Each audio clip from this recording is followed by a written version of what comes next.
Bon, les amis, j'espère que vous allez super bien et que votre week-end, il a débuté euh, de la meilleure des manières. Bon, moi j'ai juste envie de poser une question parce que j'ai comme l'impression que nous sommes maudits.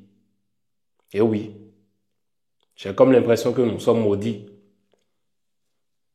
Sinon, comment vous pouvez expliquer qu'il y a plusieurs matchs dans lesquels on avait le contrôle, on dominait, tout se passait bien et d'un instant à l'autre, tout est tombé comme un domino. Comme quand vous alignez un domino, là, un domino qui tombe et ça fait tomber tout le reste, c'est fini. J'ai l'impression que nous sommes maudits. C'est pas possible. On peut même pas avoir une once de joie, une once de bonheur. C'est pas croyable. Je vous jure que c'est pas croyable. C'est ce que j'ai même mis un truc là, un statut sur Facebook, mais c'est pas croyable. Tu as l'impression que tout le monde peut avoir une once de bonheur, mais nous, on ne peut pas avoir une once de bonheur. Peu importe ce qui se passe, c'est toujours juste un moment. Un moment seulement peut-être. Sinon, cette saison, nous étions tous unanimes que, surtout pour la première moitié de saison, que le mois de octobre allait être un mois définitif. Ce mois allait déterminer comment on allait terminer l'année. Mais on ne savait pas que novembre et décembre étaient là. Et regardez maintenant ce qui se passe. Regardez ce qui se passe. D'abord, je vais commencer le débrief en félicitant Oblak. Non, mais franchement, Oblak, chapeau. Chapeau. Et aussi chapeau au Cholo qui a su faire les changements quand il fallait faire les changements. Le coaching gagnant, il est là. Et tu peux le remarquer sur le résultat. Non, mais franchement, c'est pas possible. Oblak, mais chapeau aujourd'hui. Regardez combien d'occasions de but, près de 10 ou 12 occasions de but du Barça. Et Oblak, il t'en bloque combien? Il t'en arrête combien? Il t'en arrête 24. Comment tu peux gagner quand l'équipe en face, elle a un goal comme Oblak? C'est pas possible. Tu peux pas gagner. C'est difficile de gagner quand devant tu as Oblak. Quand sa défense n'est pas présente, il est là pour répondre. Et nous, de l'autre côté, tu ne sais pas ce qui se passe. Mais aujourd'hui, je ne vais pas vraiment en vouloir aux joueurs. Ils ont fait un bon match. Mais au final, éclatasse. Au final, éclatasse parce qu'on perd le match sur deux occasions franches. Parce que durant tout le match, l'Atlético n'a pas hésité. Je suis désolé pour ceux qui vont venir dans le débrief ou dans les commentaires me dire que l'Atlético de Madrid a fait quelque chose de grand dans ce match, supérieur à ce que le Barça a produit sur le terrain. Je suis désolé. Ce match du Barça n'a pas le niveau de déconcentration où on encaisse les deux buts. Si on gagnait ce match, mais c'est un masterclass. Non, mais c'est pour ça que je me demande toujours si on est maudit. Regardez Casado. C'est quoi la talonnade pour Rodrigo De Paul? De Paul qui n'avait même pas hésité durant tout le match. De Paul qui avait été éteint par notre milieu de terrain parce qu'on était en supériorité. On dominait totalement, que ce soit dans la possession, la circulation de balles, la manière dont on remontait au pressing, la manière dont on fermait les espaces dès qu'on perdait les ballons. De Paul, il était perdu dans ce match. Il a juste eu une seule occasion. Il a mis son but. Il était là au bon moment. Maintenant, tu t'en prends à qui? Sur la deuxième occasion, perte de balle de qui? De Rafinha.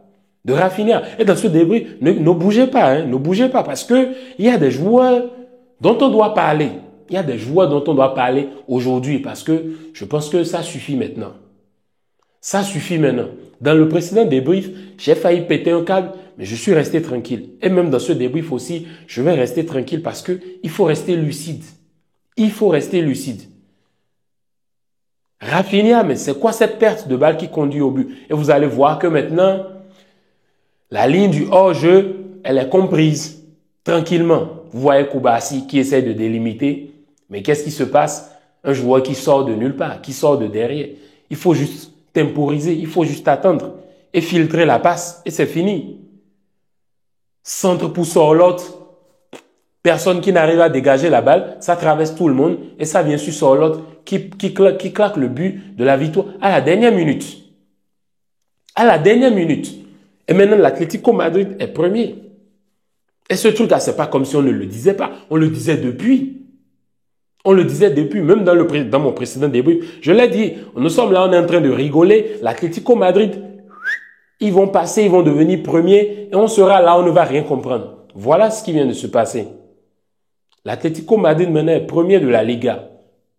Ok, maintenant tu veux dire quoi? Tu veux dire quoi? Parce que le football, c'est comme ça. Il n'y a pas de... C'est comme je disais, oui, le Barça, il a dominé. Le Barça méritait de gagner son match. Oui, il y a le mérite. Certes, il y a le mérite. Mais il n'y a pas que le mérite. Il faut être clutch. Il y a des jours où tu domines, tu joues bien, tu as une domination totale, tu as une supériorité totale sur l'adversaire et tu gagnes avec la manière. Il n'y a pas de problème. Mais quand tu as assez d'occasions comme ça aujourd'hui et que tu les rates, et que derrière, tu as une équipe qui est clutch et qui met ses buts, bah, tu peux pas t'en plaindre. Je suis désolé, tu ne peux que t'en prendre qu'à toi-même. Et en parlant des buts ratés, il faut qu'on parle maintenant de Lewandowski. Il faut qu'on parle maintenant de Lewandowski. Quand en début de saison, je disais oui, ils étaient là, c'est eux qui savaient danser, c'est eux qui faisaient des reels sur Instagram, ils étaient en train de danser. Il y en a qui m'ont pris la tête pour ça. Non, il faut laisser les joueurs s'amuser, il faut laisser ci, il faut laisser ça. Lewandowski, mais c'est incroyable comment, quand il ne marque pas, tu ne peux pas venir dans un débrief et parler de lui. On sait que dans le jeu, il apporte quelque chose de plus. Mais regardez les ratés aujourd'hui de Lewandowski. C'est pas possible. Il est seul devant le goal et il ne met pas le but. Lewandowski éclatasse. Je ne me rappelle même plus le match dans lequel il a été bon. Un match référence de Lewandowski cette saison. Je ne m'en souviens même plus. Vous dites-moi dans les commentaires parce que moi, je ne m'en souviens plus. Je ne m'en souviens plus. Et je suis désolé pour ceux qui prennent toujours sa défense. Dès qu'il met un doublé, un but ou un doublé, paf, c'est fini. Ah, Lewandowski, c'est le meilleur neuf. Lewandowski, il est bon. Lewandowski, il est en forme. Lewandowski, il est ci. Lewandowski, il est ça. Donc, qui suivons le foot d'une manière différente là, on voit là que Lewandowski, c'est un joueur qui est déjà fini. Le vrai Lewandowski, c'est pas ça. Le vrai Lewandowski, même là, même avec le genou, il te met le but. Même avec le nez, il te claque ce but. Regardez les ratés aujourd'hui de Lewandowski. Les ratés de Lewandowski. On en parle, mais c'est pas possible. Rafinha aussi qui rate aussi des buts. Rafinha, on sera moins dur avec lui, mais il rate aussi des buts. Et quand tu perds le match comme ça, sur des occasions comme ça, on ne peut pas pardonner, je suis désolé. Je suis désolé, une attaque qui n'est même pas efficace. Et là, ça se prolonge parce que tout le monde dit, ok, sans Lamine Yamal, le Barça ne peut pas gagner. Sans Lamine Yamal, le Barça ne gagne pas. Et les statistiques à chaque fois le prouvent. On ne gagne toujours pas. Donc, dès que Lamine n'est pas là, nous, on est finito. Dès que Lamine n'est pas là, c'est fini, finito. Maintenant, vous avez, regardez, même au moment où Ferran Torres il entre sur le terrain, pour ceux qui ont suivi le match, vous allez remarquer qu'il ne faisait que des appels de balles. Mais moi, à un moment, il m'a fait pitié. Il m'a fait pitié. Je pense que le seul qui arrive à comprendre Ferran, c'est Lamine Yamal. Parce que personne d'autre ne le comprend. Vous voyez Baldé qui est à côté de lui comme ça. Il dit à Baldé, donne-moi la balle, mais Baldé ne lui donne pas la balle. Ok, moi, sinon le chat qui fait comment maintenant? Si tu ne donnes pas la balle au requin, comment le requin, il va ravager, il va saccager, il va... C'est pas possible. Durant tout le match, il demande la balle. Bon, depuis le moment où il rentre jusqu'à la fin, il demande la balle. On ne lui donne pas la balle. Et c'est comme ça. Lewandowski, c'est celui qui se retrouve seul. Quand il faut frapper, il ne frappe pas. Quand il faut faire la passe, il ne fait pas. Et quand il faut frapper, il ne frappe pas.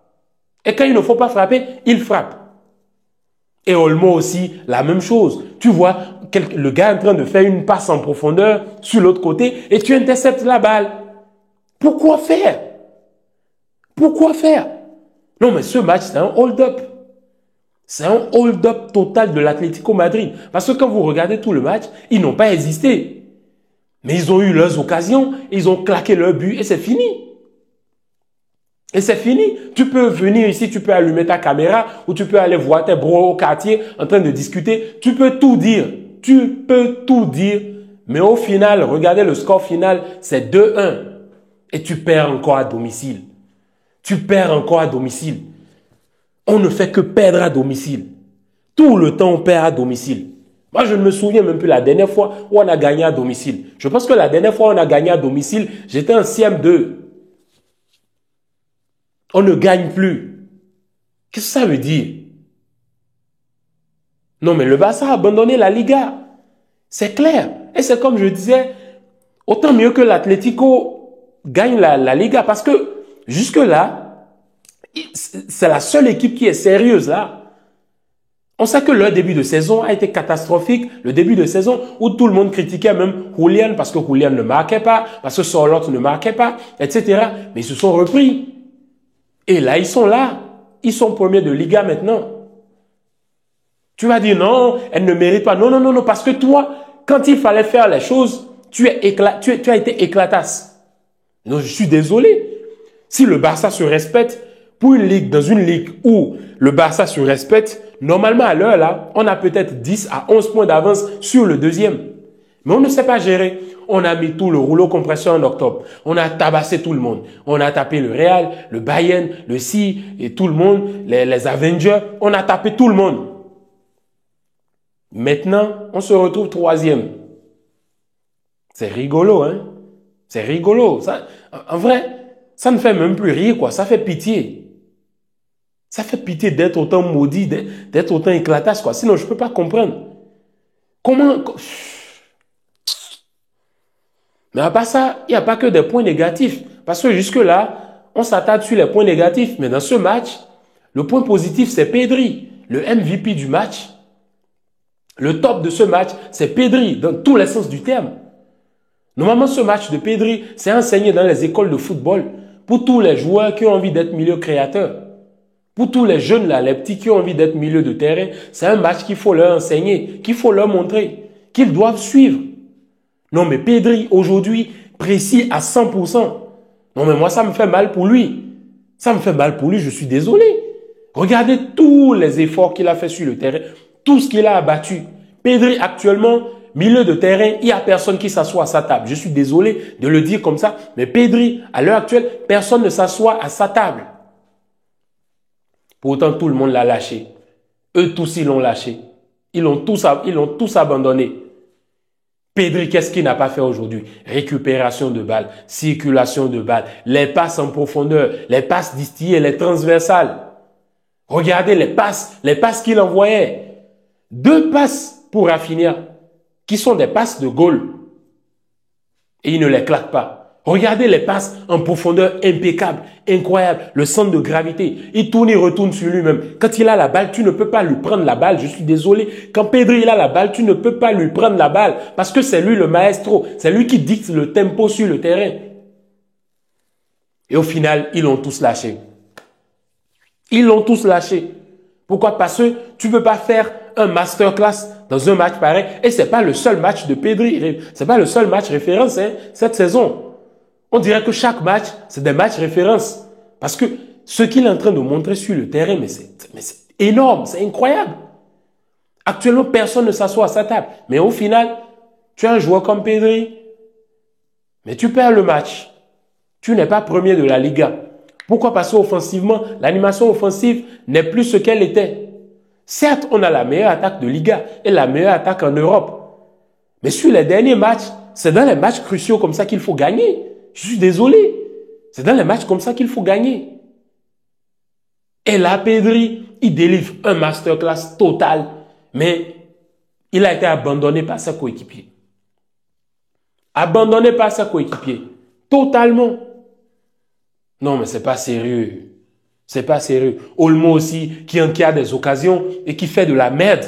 Lewandowski qui fait de la merde. Rafinha, qui n'est pas précis, qui n'est pas clutch.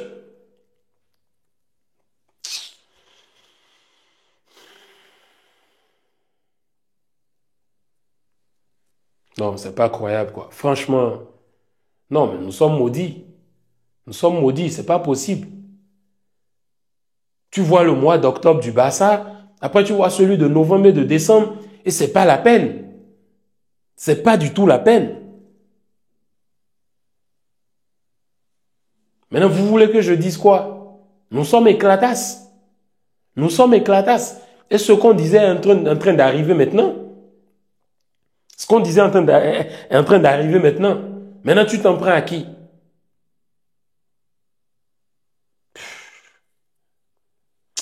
Franchement, cette équipe, quoi. Tu peux même pas être heureux. Tu peux même pas faire la bouche. C'est justement pour ça, même en octobre, quand ça gagnait et tout, là, je restais toujours. Parce que tu ne sais jamais à quoi t'attendre, quoi. Tu ne sais pas de quoi demain sera fait, comme on le dit. Et le Barça, c'est ce que le Barça te fait faire, te fait connaître toujours.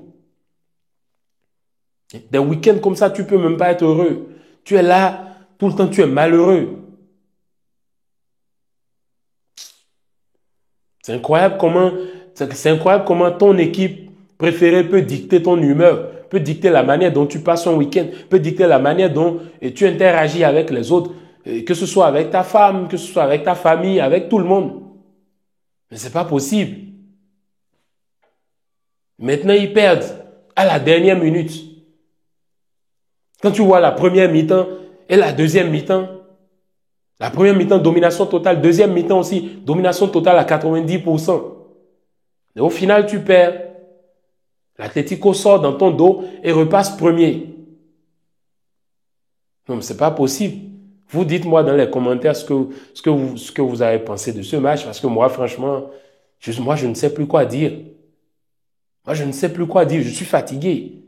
Je suis épuisé. Dites-moi, vous, dans les commentaires, vos tops, vos flops, ce que vous avez pensé du match et tout. Moi, franchement, j'ai plus rien à ajouter. J'ai plus rien à ajouter parce que tu vas dire quoi? Tu vas dire quoi? Tu ne peux rien dire. C'était tout, les gars. Bien de choses à avouer.